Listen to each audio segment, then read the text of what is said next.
Rachel Zegler just keeps making things worse with the Walt Disney Company. The more that she tries to defend this movie, the more that she tries to spew her agenda onto the general public, it's only making matters worse. Not just for Bob Iger, but for whatever is left of the image of Disney as a whole. I'm in the thick of rehearsals for Romeo plus Juliet, so I'm going to get out of here. Bye for now. The Variety story notes how a couple of minutes after posting this, she replied to her own tweet and wrote, "And always remember, free Palestine."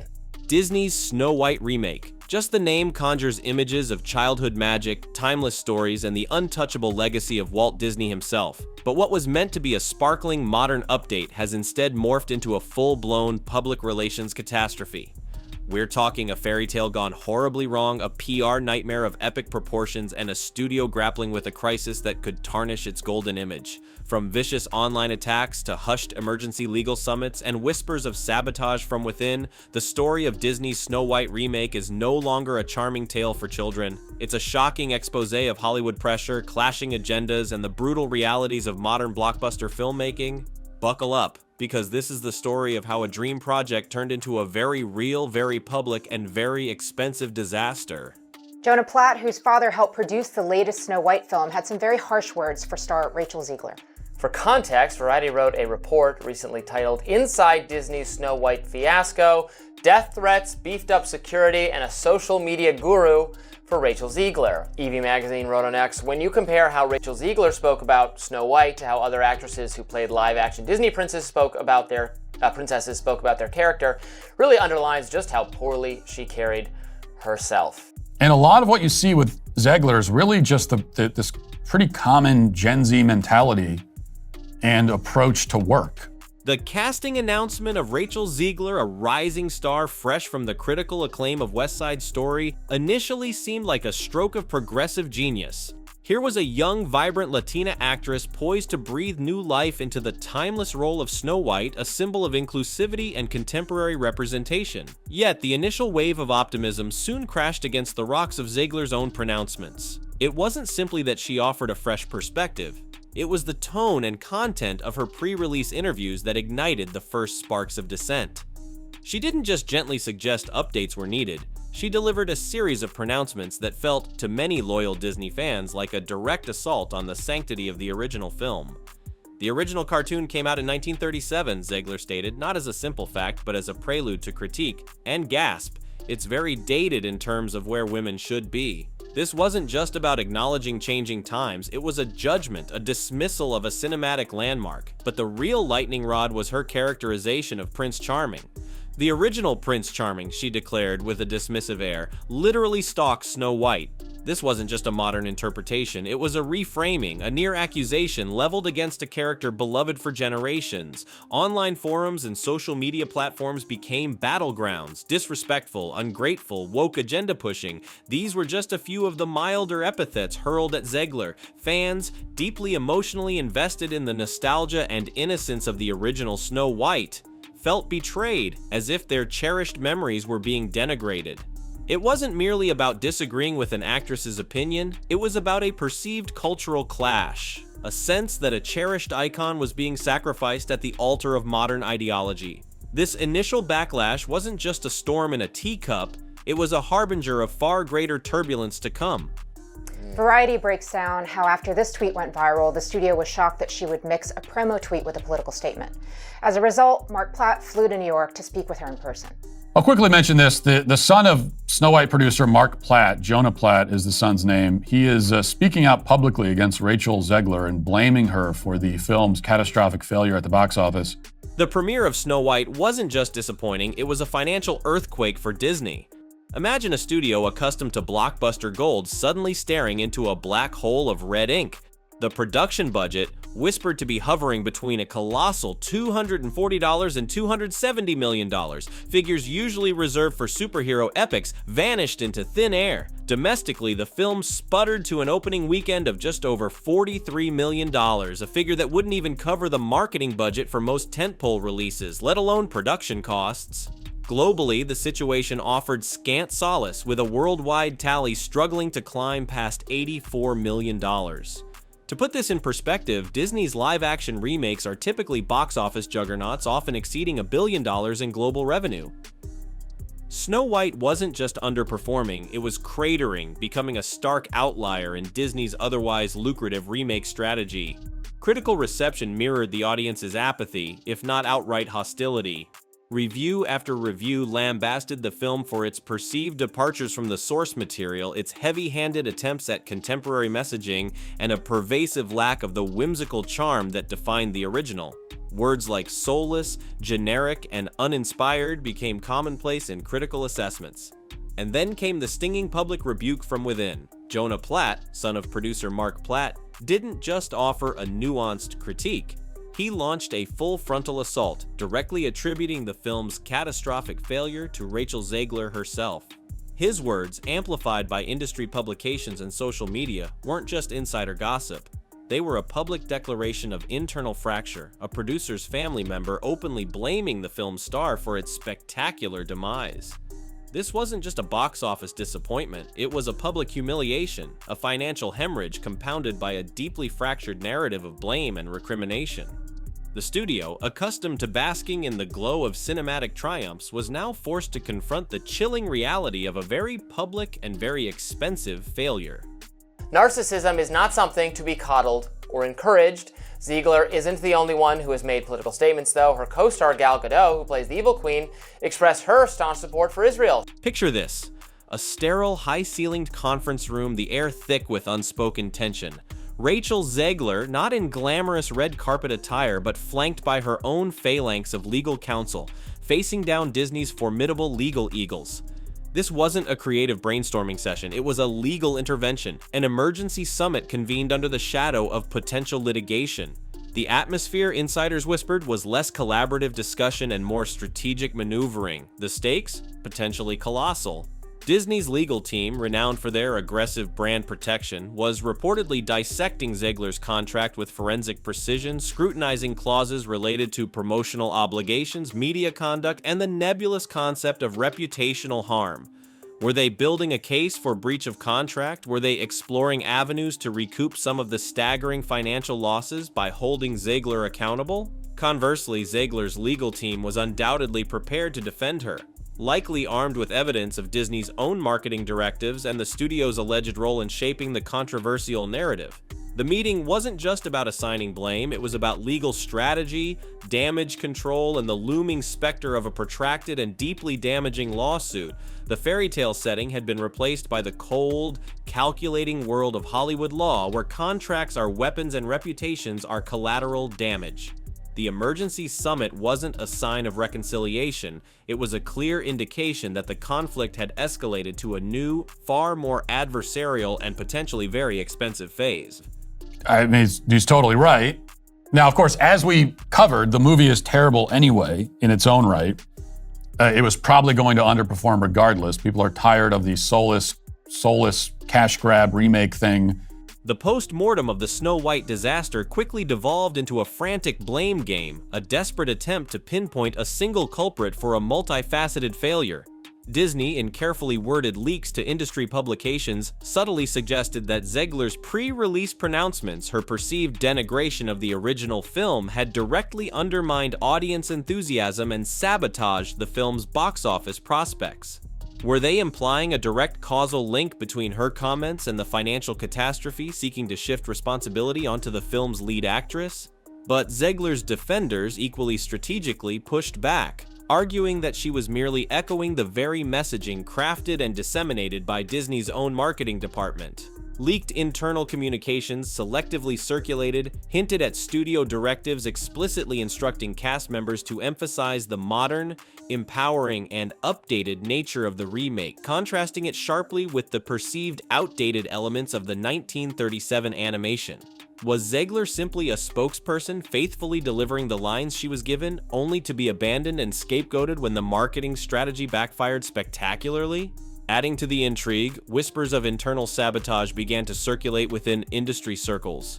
Rumors, unsubstantiated but persistent, suggested deep-seated ideological divisions within Disney's executive ranks. One faction allegedly championed a radical overhaul of classic narratives, pushing for overtly progressive themes and a complete break from tradition. Another faction, more cautious and attuned to Disney's core fan base, reportedly warned against alienating loyal audiences with drastic alterations to beloved stories. Could this internal tug-of-war, this clash of creative and corporate philosophies, have contributed to a muddled and ultimately self-defeating final product? Was Snow White a victim of its own internal contradictions? A project undermined by conflicting visions and strategic miscalculations from within the very studio that greenlit it? The search for a single scapegoat obscured a far more complex and potentially systemic problem within the House of Mouse. Snow White's budget was around $240 to $270 million. It has made $43 million domestically so far and around $84 million globally per Box Office Pro. The movie has all kinds of problems that could be pinned partly on the producer. Like, the producer did not do a good job. Nobody who produced this movie did a good job. While Rachel Zegler found herself in the harsh spotlight of the Snow White storm, the imposing presence of Gal Gadot, the film's evil queen, cast a longer, less direct, but equally significant shadow. Gadot, an established A-lister with her own global platform, faced a different kind of controversy rooted in her outspoken support for Israel amidst the volatile landscape of Middle Eastern politics. While not subjected to an emergency legal summit yet, industry observers speculated whether similar, albeit quieter, conversations were unfolding behind closed doors. Did Gadot's contract, typical for an actress of her stature, also contain clauses about media conduct, brand alignment, and the avoidance of controversial statements? The Snow White saga, through both Zegler and Gadot, illuminated a broader, often unspoken tension at the heart of modern Hollywood. Actors, particularly those with significant social media followings and personal brands, increasingly navigate a precarious tightrope between self-expression and corporate expectation. Studios, fiercely protective of their multi-billion-dollar franchises, are acutely sensitive to any perceived brand misalignment, any hint of controversy that could alienate audiences or impact the bottom line.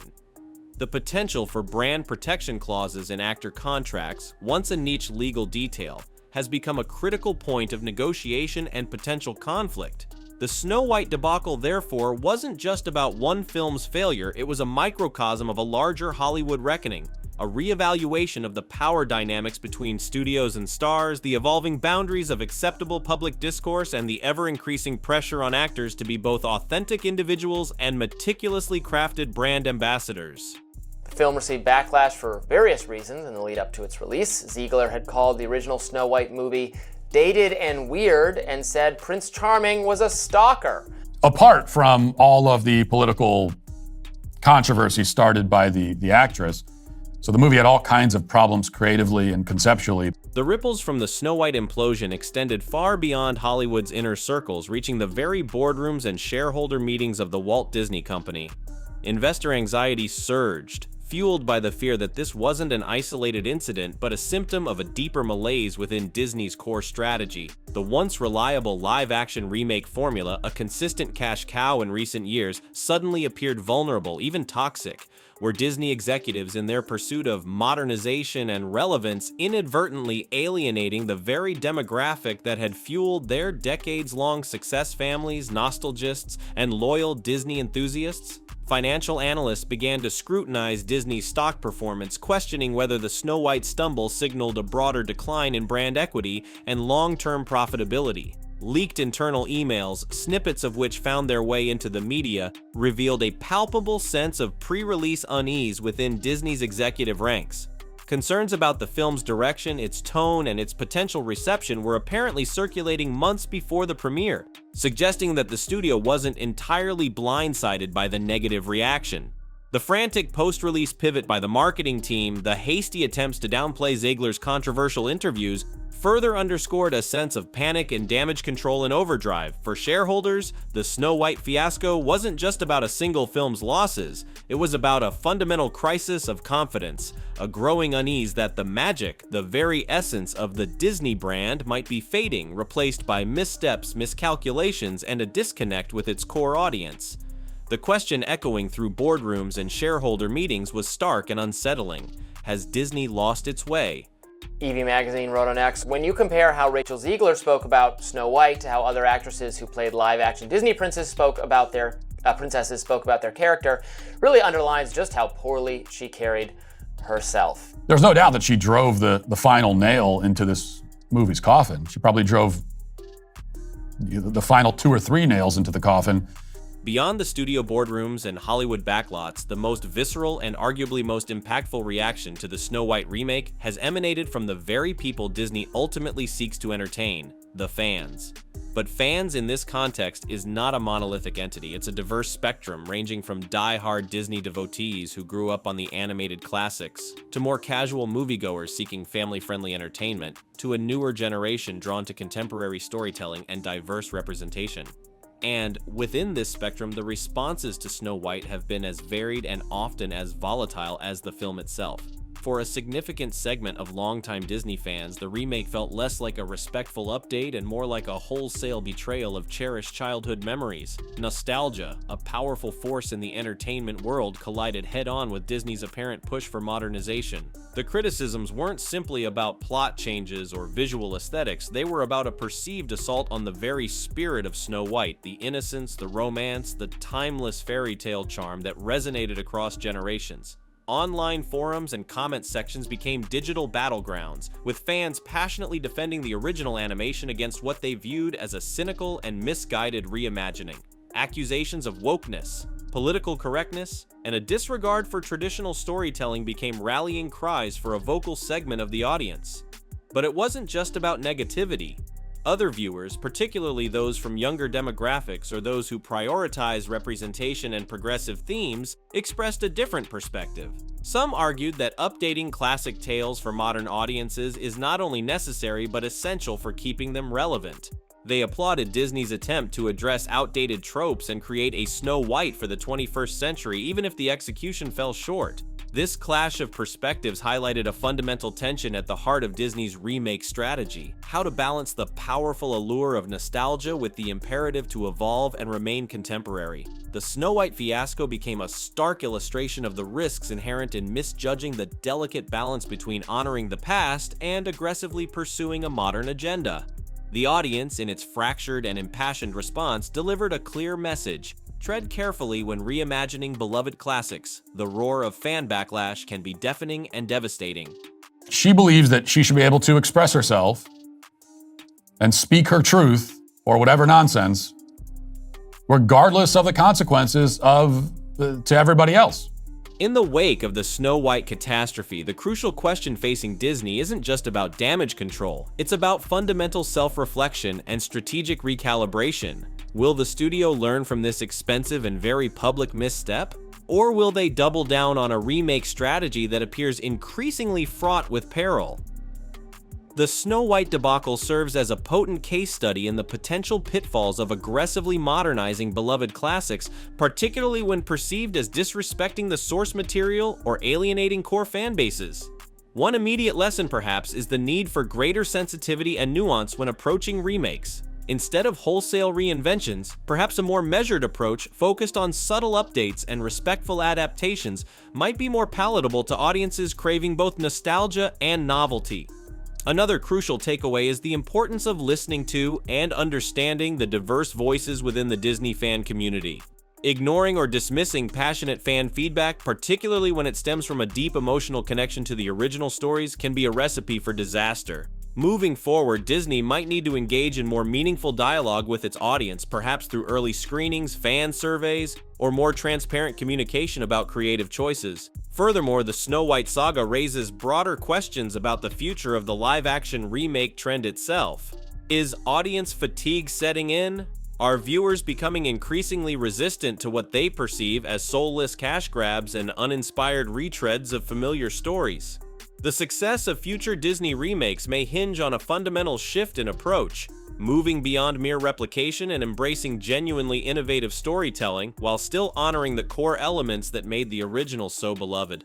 The Snow White meltdown, in its own disastrous way, could serve as a catalyst for change within Disney and across the entire Hollywood remake landscape. It's a stark reminder that even the most powerful entertainment empires are not immune to audience backlash, and that true magic lies not in simply repackaging the past, but in creatively reimagining it with respect, sensitivity, and a genuine understanding of what made the originals so enchanting in the first place.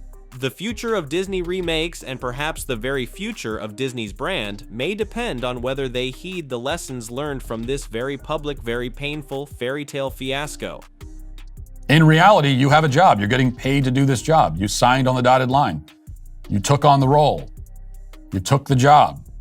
And that job comes with certain basic responsibilities. The curtain hasn't yet fallen on the Snow White saga. The emergency legal meeting signifies a studio grappling for control, desperately seeking to rewrite a narrative that has spiraled into chaos. Whether Disney and Rachel Zegler can find a path to reconciliation, or whether this conflict escalates into a protracted legal and public relations war, remains an open question. But regardless of the immediate outcome, the damage is undeniable. Snow White has laid bare deep fissures within Disney, exposed vulnerabilities in its remake strategy, and ignited a firestorm of fan discontent. Beyond the immediate financial hit, the true cost may be the erosion of trust, the tarnishing of a once pristine brand image, and the lingering question of Disney's future direction. In an entertainment landscape saturated with content where audience loyalty is increasingly fickle, missteps of this magnitude can have profound and long-lasting repercussions. The fairy tale of Disney's Snow White has morphed into a cautionary narrative for the 21st century, a stark reminder of the perils of creative hubris, the pressures of modernization, and the delicate, easily fractured bond between a studio and its audience. As the dust settles and the legal battles potentially loom, one haunting question lingers. Can Disney truly conjure a happily ever after from this very public, very modern, and very messy meltdown? Or has the curse of Snow White cast a longer shadow over the Magic Kingdom than anyone anticipated? The answer, like the future of Disney's remakes, remains shrouded in a disquieting uncertainty,